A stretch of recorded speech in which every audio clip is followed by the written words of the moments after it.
ശ്രീ രാജേഷ്, ഇടത് സർവീസ് സംഘടനയിൽപ്പെട്ട ജീവനക്കാരും അധ്യാപകരും പോലും അവരുടെ തൊഴിലിടങ്ങളിൽ ഹാജരായില്ലേ? ഇന്ന് മുമ്പെങ്ങും കാണാത്തൊരു കാഴ്ചയാണ്.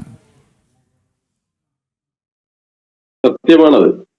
കാരണം ഇവർ ആഹ്വാനം ചെയ്ത പണിമുടക്ക് ജീവനക്കാർ സ്വമേധയാ തള്ളിക്കളയുന്ന ഒരു സാഹചര്യം ഉണ്ടായി. ഇന്ന് പണിമുടക്കിന്റെ പേരിൽ, ആ പണിമുടക്കിന്റെ മറവിൽ ഇന്ന് സർക്കാർ ഓഫീസുകളിൽ വ്യാപകമായ ആക്രമണമാണ് നടത്തിയത്.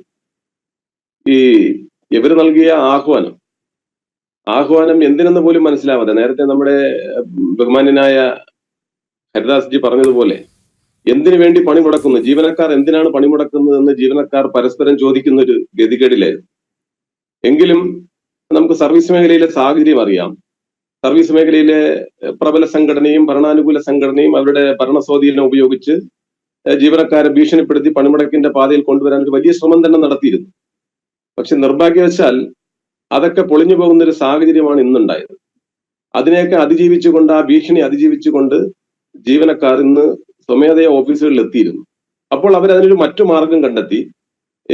മുൻകാലങ്ങളിൽ നിന്ന് വ്യത്യസ്തമായി ജീവനക്കാരെ ഇന്ന് ഓഫീസുകളിൽ കയറാൻ അനുവദിക്കാത്തൊരു സാഹചര്യം സൃഷ്ടിക്കപ്പെട്ടു. നിരവധി പഞ്ചായത്ത് ഓഫീസുകൾ ഉൾപ്പെടെ മറ്റ് പ്രധാനപ്പെട്ട ഓഫീസുകളൊക്കെ ഓഫീസ് മേധാവികൾ ഓഫീസ് പൂട്ടി താക്കോല് പതിവില്ലാതെ, സാധാരണയിലും വ്യത്യസ്തമായി ഓഫീസ് പൂട്ടി താക്കോല് കൈ കൊണ്ടുപോയി.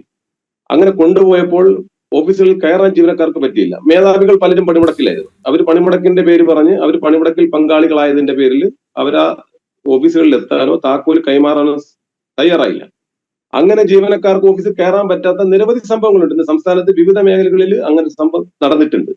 പക്ഷേ ഇതിനെ അതിജീവിച്ചുകൊണ്ട് ചില ആളുകൾ, ജീവനക്കാരൊക്കെ നിർബന്ധപൂർവ്വം ഓഫീസിൽ കയറിയിരുന്നു. കാരണം ഇന്നലെ ഡയസ്നോൺ പ്രഖ്യാപിക്കുന്ന ഒരു സാഹചര്യം തന്നെ നമ്മൾ കണ്ടതാണ്. സാധാരണഗതിയിൽ ഒരു പണിമുടക്കിന്റെ ആഹ്വാനം വന്ന് നോട്ടീസ് കൊടുത്തു കഴിഞ്ഞാൽ പണിമുടക്കിന് വളരെ നേരത്തെ തന്നെ ഡയസ്നോൺ പ്രഖ്യാപിക്കുന്ന ഒരു പതിവുണ്ടായിരുന്നു. പക്ഷേ ഇപ്രാവശ്യം നമ്മൾ കണ്ടത്, ഇന്നലെ രാത്രിയോടുകൂടിയാണ് പണിമുടക്ക് പ്രഖ്യാപിക്കാൻ സർക്കാർ നിർബന്ധിതമായത്. അക്ഷരാർത്ഥത്തിൽ സർക്കാർ ഒരു സ്പോൺസേഡ് പണിമുടക്ക് പോലെ തന്നെയാണ് ഇന്ന് പണിമുടക്ക് കേരളത്തിൽ നടത്തപ്പെട്ടു എന്നുള്ളതിൽ തർക്കമൊന്നുമില്ല. നമുക്കറിയാം, ഇന്ന് നടന്ന ആക്രമണങ്ങളും ഓഫീസുകളിൽ ജീവനക്കാരെ ഇറക്കി വിട്ട് പൂട്ടിയ സാഹചര്യം എല്ലാം പോലീസിന്റെ സാന്നിധ്യത്തിലായിരുന്നു എന്നുള്ളതാണ്. അവിടാണ് നമ്മൾ ശ്രദ്ധിക്കേണ്ടത്. ജീവനക്കാർക്ക് ഓഫീസിലെത്താൻ എല്ലാ സുരക്ഷയും ഒരുക്കുമെന്ന് പറഞ്ഞ സർക്കാർ ഒരു സംരക്ഷണവും കൊടുത്തിരുന്നില്ല. അവർ ചെയ്തത് പോലീസിന്റെ സാന്നിധ്യത്തിൽ മിക്കവാറും ഓഫീസുകളിലൊക്കെ ഞങ്ങൾക്ക് കിട്ടുന്ന വിവരം അനുസരിച്ചിട്ട് പോലീസ് മധ്യസ്ഥത പറഞ്ഞുകൊണ്ട് ജീവനക്കാരെ അനുനയത്തിലൂടെ ഓഫീസിൽ നിന്ന് ഇറക്കി ഓഫീസ് പൂട്ടിവിടുകയാണ് ചെയ്തത്.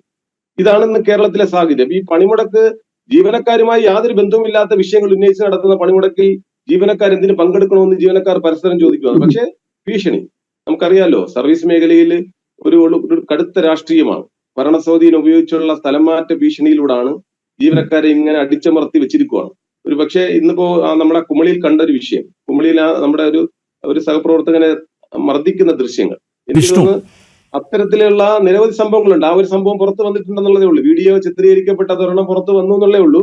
അതിന് സമാനമായി പല ഓഫീസുകളിലും ജീവനക്കാരെ കൈയേറ്റം ചെയ്യുന്ന സാഹചര്യം ഉണ്ടായിട്ടുണ്ട്. പക്ഷേ അതൊന്നും പുറത്തു വന്നിട്ടില്ല, പുറം ലോകം അറിയുന്നില്ല. പലരും ഭയന്ന് പുറത്ത് പറയാൻ പേടിക്കുന്നുണ്ട്. ഇന്ന് ഇപ്പൊ അറിയുന്നത്, ആ അടികൊണ്ട ചികിത്സയിൽ തേടി ആശുപത്രിയിലെത്തിയ ആ പയ്യനെ അവിടുന്ന് ആശുപത്രിക്ക് പുറത്തിറങ്ങാൻ കഴിയാത്ത സ്ഥിതിയാണ്. അവിടെ പുറത്ത് മുഴുവൻ ഇടത് പ്രവർത്തകർ തടിച്ചുകൂടി അയാളെ ഭീഷണിപ്പെടുത്തി അവിടെ നിൽക്കുകയാണ്. കാരണം സർവീസിൽ എപ്പോഴും ഈ പുതുതായി സർവീസിൽ പ്രവേശിക്കുന്നവർ ഏത് പണിമുടക്കുണ്ടെങ്കിലും അവരുടെ പ്രവേശന കാലഘട്ടത്തിൽ ആ പണിമുടക്ക് സമയത്ത് ഓഫീസുകളിൽ എത്തുന്ന ഒരു സാഹചര്യം ഉണ്ട്. അവരത് മാറി നിൽക്കാറില്ല, അവര് എത്തും, ഭയന്നിട്ടാണ് എത്തുന്നത്. അത് എല്ലാ പണിമുടക്കിലും ഉണ്ടാവും. പക്ഷെ ഇപ്രാവശ്യം അവരെ കയ്യേറ്റം ചെയ്യുന്ന ഒരു സ്ഥിതിയിലേക്ക് എത്തപ്പെട്ടു. പക്ഷെ അതിനകത്ത് കയ്യേറ്റം ചെയ്യപ്പെട്ട പലരും ഇടത് സംഘടനയുടെ അംഗത്വം എടുത്തവർ വരെ അതിനകത്ത് ഉണ്ടെന്നുള്ളതാണ്. ഇന്നത്തെ അതാണ് അതിന്റെ ഒരു പ്രത്യേകത. ഇടത് സംഘത്വം എടുത്ത് സർവീസിൽ പ്രവേശിച്ചവർ പോലും ഇപ്പോൾ ഈ ആക്രമണത്തിന് ഇരയായിട്ടുണ്ട്. ഇതാണ് സർവീസ് മേഖലയിലെ ഇന്നത്തെ ഒരു അവസ്ഥ. പക്ഷെ ഈ പണിമുടക്ക് ഇവര് വിജയമെന്ന് പറയുമ്പോൾ നമ്മൾ ഇതിനോട് ചേർത്ത് വായിക്കേണ്ട ഒരു കാര്യമുണ്ട്. ഈ മറ്റ് വകുപ്പുകളെ താരതമ്യം ചെയ്ത് നോക്കുന്ന സമയത്ത് നമ്മുടെ കോടതികളിൽ, ജുഡീഷ്യറി വകുപ്പില് ഇന്ന് പണിമുടക്കാത്ത ജീവനക്കാരുടെ എണ്ണം 80% ആളുകൾ ഓഫീസിൽ ഹാജരായിട്ടുണ്ട്. അവിടെ ഇവരുടെ ഭീഷണിയൊന്നും വിലപ്പോകത്തില്ല.